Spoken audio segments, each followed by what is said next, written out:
My life was threaded.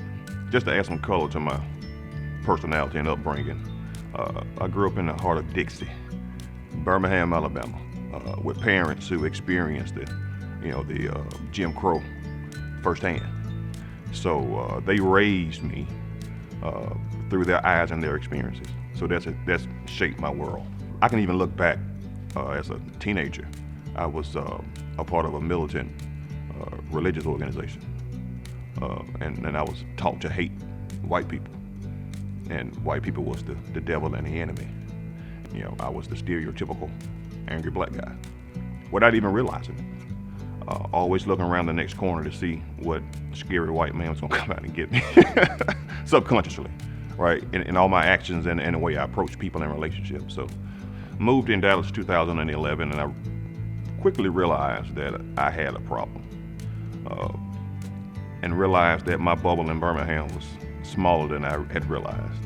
Just interacting with different types of people here, I knew I had a problem that I had to address.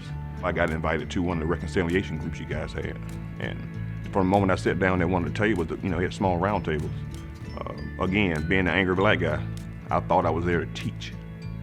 I had a boatload of African American knowledge and misinformation that I wanted to just share with the whole world, and quickly realized that it was time to learn and not teach. But Threaded gave me the room to kind of release that steam. Like, if you're being held under water and you can't breathe, your first action when you come up out of the water, you're fighting and you're gasping for air.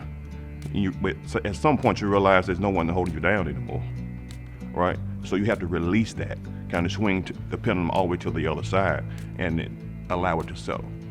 So having that platform to be able to kind of regurgitate all the anger and the feelings without being judged was very, very, very, very helpful, because it then settled down into, okay, now that I got that out the way, it's time to learn. And Threaded gave me that.